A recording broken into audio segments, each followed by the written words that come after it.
Good morning students. हमारा आज का जो टॉपिक है वो है सोशलाइजेशन या समाजीकरण। समाजीकरण या सोशलाइजेशन वह प्रक्रिया है जिसके माध्यम से मनुष्य समाज के विभिन्न व्यवहार, रीति रिवाज, गतिविधियां इत्यादि सीखता है। जैविक अस्तित्व से सामाजिक अस्तित्व में मनुष्य का जो रूपांतरण है वह भी समाजीकरण के माध्यम से ही होता है। समाजीकरण की प्रक्रिया मनुष्य के संस्कृति के भौतिक एवं अभौतिक रूपों से परिचित कराती है। सीखने की यह प्रक्रिया समाज के नियमों के अधीन चलती है। समाजीकरण व्यक्ति को सामाजिक रूप से क्रियाशील बनाता है। इसी के माध्यम से संस्कृति के अनुरूप आचरण करने का विवेक विकसित होता है। इसके लिए व्यक्ति द्वारा सांस्कृतिक मूल्यों का जो अभ्यधिकरण किया जाता है वह समाजीकरण का ही एक रूप है। इस प्रकार समाजीकरण व्यक्ति को समाज का प्रकार्यात्मक सदस्य बनाकर समाज की क्रियाओं में भाग लेने में समर्थ बनाता है। समाजीकरण की एक सबसे महत्वपूर्ण विशेषता यह है कि यह एक जीवन पर्यंत चलने वाली प्रक्रिया है। व्यक्ति की परिस्थिति एवं सामाजिक भूमिकाएं बदलती रहती हैं और उनके अनुरूप व्यवहार के लिए उसे आचरण तथा व्यवहार के नए प्रतिमान सीखने पड़ते हैं। यहां तक कि वृद्धावस्था में भी व्यक्ति नई भूमिकागत अपेक्षाओं के अनुसार संबंधित सामाजिक व्यवहार ग्रहण करता है। इस प्रकार से सोशलाइजेशन का जो प्रोसेस है वो हमारे बर्थ से लेकर हमारी डेथ तक कंटिन्यू करता है। ये जो प्रोसेस है सोशलाइजेशन का, ये कंडीशनड है हमारे कल्चर के थ्रू एंड हर एक सोसाइटी का अपना एक कल्चर होता है। सो समाजीकरण का जो प्रोसेस है वो डिफर करता है society to society and further same culture और सेम तरीके जो होते हैं सोशलाइजेशन के, समाजीकरण के, उनका अलग अलग इफेक्ट होता है किसी भी इंडिविजुअल की पर्सनैलिटी पे। सो सोशलाइजेशन क्या है? ये मोल्ड करता है एक बच्चे को उस सोसाइटी के लिए जिसको कि वो इन्फेंट या वो बच्चा बिलोंग करता है। कुछ डेफिनेशंस मैं यहाँ पे शेयर कर रही हूँ आपके साथ, जिसके अकॉर्डिंग समाजीकरण क्या है वो आपको पता लगेगा। जैसे कि W.H. ऑकबर्न के अकॉर्डिंग सोशलाइजेशन वो प्रोसेस है, वो प्रक्रिया है जिसमें इंडिविजुअल सीखता है कि उसे किस तरह से ग्रुप के नॉर्म्स के साथ कंफर्म करना है। वहीं दूसरी तरफ बोगार्डस है, he defined socialization as the process of working together, of developing group responsibility and of being guided by welfare needs of others. On the other hand, Green says socialization is a process which the child acquires a cultural content along with selfhood and personality. So this is how various person defined socialization in different way. Next come process of socialization. So socialization वह प्रक्रिया है जिसमें कि आप सीखते हैं group के norms को, आइडियल्स को, हैबिट्स को, बिहेवियर को और कस्टम्स को, मीन्स जो भी रीति रिवाज हैं उस पर्टिकुलर ग्रुप के जिसको आप बिलोंग करते हो। और ये प्रोसेस जैसा कि मैंने आपको पहले भी बताया है, it's a lifelong process. So ये प्रोसेस कब शुरू हो जाता है? जब एक बच्चा पैदा होता है।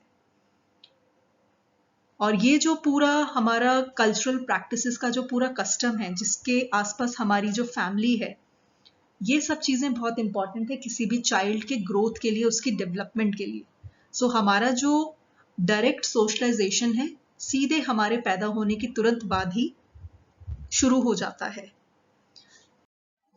कुछ फैक्टर्स हैं प्रोसेस ऑफ सोशलाइजेशन के। सो here we start with those 4 factors which help us to determine the process of socialization.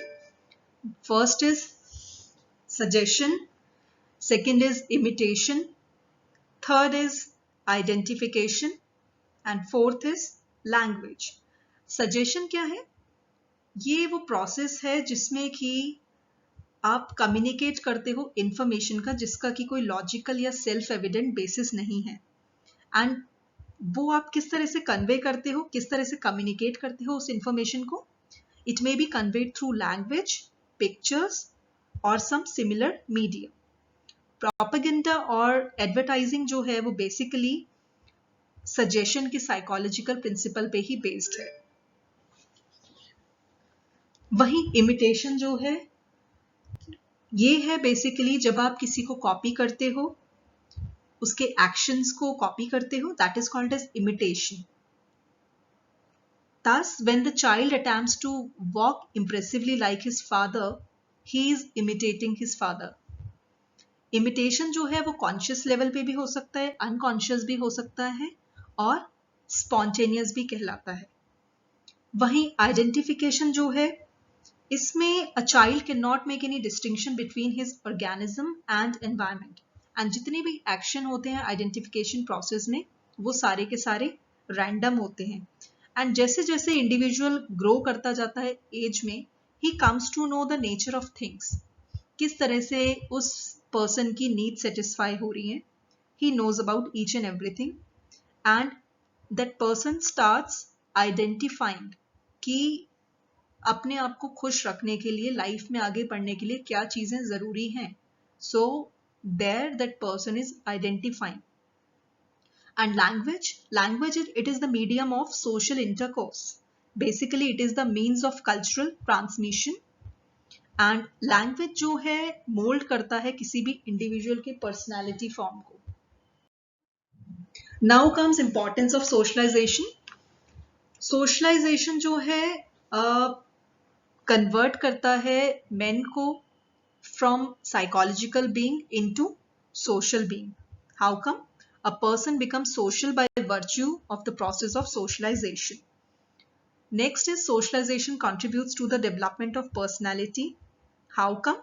Because ये वो तरीका है, ये वो प्रोसेस है जिसके थ्रू एक बच्चा सीखता है कि वो किस तरह से अपनी सोशल लाइफ को इम्प्रूव कर सकता है और उसे अप्रूव कर सकता है. Next is social learning is essentially the learning of rules of social behaviour. And socialization क्या करता है? हेल्प करता है एक इंडिविजुअल को कि वो सोशल एक्सपेक्टेशन के अकॉर्डिंग अपनी लाइफ जिए. Even it helps to enact different roles in his life. और हर एक रोल जो है कहीं ना कहीं नॉर्म्स के अकॉर्डिंग ही इंडिविजुअल प्ले करता है और उसके साथ साथ डिफरेंट एटीट्यूड्स जुड़े होते हैं. Then socialization provides the knowledge of skill. How come? Because ये skills जो हैं इंडिविजुअल को हेल्प करते हैं कि वो इकोनॉमिकली, प्रोफेशनली, एजुकेशनली, रिलीजियसली और पॉलिटिकली अपनी लाइफ में डिफरेंट रोल्स प्ले करें. Socialization helps to develop right aspiration in life, कि किस तरह से एक इंडिविजुअल अपने एस्पिरेशंस को, अपने एम्बिशंस को और अपने डिजायर्स को अचीव करे अपनी लाइफ में. और कुछ इंटरेस्ट, कुछ डिजायर एक इंडिविजुअल की ऐसी भी हो सकती हैं जो आपके कम्युनल इंटरेस्ट के ऑपोजिट हो. बट इस प्रोसेस के थ्रू एक इंडिविजुअल सीखता है कि किस तरह से उन एस्पिरेशन को डेवलप करना है, which are complementary to the interest of society. Socialization also contributes to the stability of the social order. How come? Because it assures the cultural continuity of the society. और इसके through क्या है, एक social distance जो है वो भी reduce होता है. and proper training और guidance जब एक individual को मिलती है शुरुआती सालों में, इससे क्या होता है, social distance जो है वो reduce होता है दूसरे कास्ट के लोगों के बीच में, रेसेस के बीच में, रीजन्स के बीच में, religiously and at professional level. And socialization provides scope for building the bright future because it gives appropriate training to the newborn children for the coming generation, and it helps the transmission of culture. Then there are some agents of socialization. First is family and parents. The process of socialization beings for every one of us in the family. यहाँ पर क्या होता है, family में सबसे ज्यादा बच्चे के ऊपर किसका इन्फ्लुएंस होता है? पेरेंट्स का, एंड मैटरनल इन्फ्लुएंस बहुत ज्यादा होता है। तो जो एक इंटीमेट रिलेशनशिप होता है मदर के और बच्चे के बीच में, उसका एक बहुत बड़ा इम्पैक्ट होता है किसी भी बच्चे की एबिलिटीज और उसकी कैपेसिटीज को डेवलप करने के लिए। सो पेरेंट्स सबसे पहले वो इंसान माने जाते हैं जो कि एक बच्चे के सामने उस पर्टिकुलर ग्रुप का कल्चर जो है वो इंट्रोड्यूस कराते हैं। इसके अलावा पेरेंट्स के बाद अगर बच्चा एडिशनल इंफॉर्मेशन किसी से लेता है तो वो लेता है अपने सिबलिंग से, अपने भाई बहनों से, जो सेम प्रक्रिया से ऑलरेडी गुजर चुके हैं। देन कम्स पीयर्स और एजमेट्स। पीयर ग्रुप मीन्स आपके जो फ्रेंड्स हैं, फ्रेंड सर्कल है आपका, जो भी आपके एज ग्रुप के लोग हैं, वो सारे पीयर्स या एजमेट्स में आ जाते हैं। एंड इन सबसे बच्चा क्या सीखता है? फैक्ट्स और फेसेट्स क्या हैं हमारे कल्चर के, जो ऑलरेडी उसने अपने पेरेंट्स से सीखे हुए हैं। एंड जो पीयर ग्रुप के मेंबर्स होते हैं उनके पास एडिशनल इंफॉर्मेशन होती है कल्चर के बारे में। So peer culture becomes more important and effective than parental culture in the adolescent years of a child. Then third agent is teachers. Teachers play a very important role in socialization.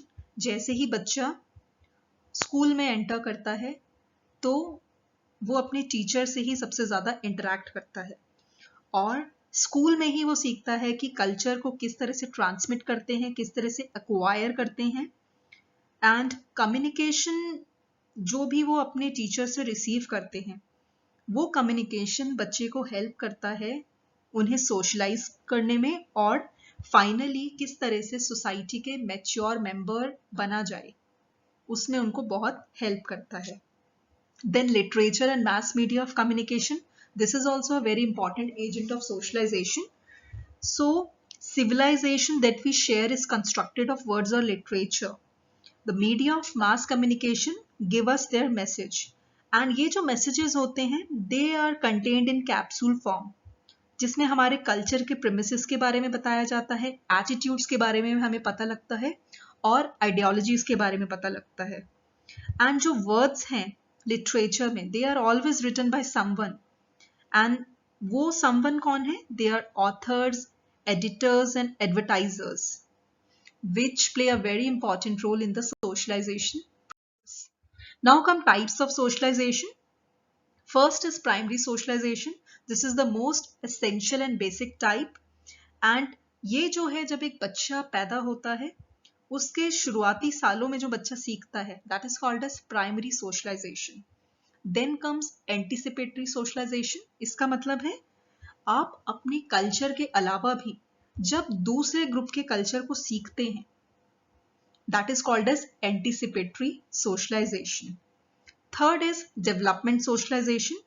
ये जो प्रक्रिया है, ये जो सीखने की प्रक्रिया है, ये बेसिकली बेस्ड है अचीवमेंट्स जो हम पाते हैं प्राइमरी सोशलाइजेशन में. It is totally based on it, and it builds on already acquired skills and knowledge as the adult progresses through new situations such as marriage or new job. So इसमें क्या है, developmental socialization में आपकी नई expectations होती हैं, obligations होते हैं, नए रोल होते हैं, क्योंकि अब आप एक बच्चे से एक अडल्ट में कन्वर्ट हो चुके हैं. आपकी शादी हो गई है, आपने जॉब ज्वाइन कर लिया है, आपकी जिम्मेदारियां बढ़ गई हैं सोसाइटी के लिए भी और अपने पार्टनर के लिए भी. तो आपके क्या है, आपका रोल चेंज हो रहा है और आपको उस पर्टिकुलर ऑफिस कल्चर के अकॉर्डिंग अपने आप को सोशलाइज करना है, अपने आप को एडजस्ट करना है. तो आप नई नए रोल्स, नई नई ऑब्लिगेशंस, उन नई एक्सपेक्टेशन के अकॉर्डिंग अपने आप को ढालते हो. That is called as developmental socialisation. And the last one is resocialisation. यहाँ पर क्या है, not only do the individual change roles within group, but they also change membership groups. So resocialization कब अकर होता है, जब एक social role radically change हो जाता है. For example, a newly wedded housewife may be forced to become in a brothel.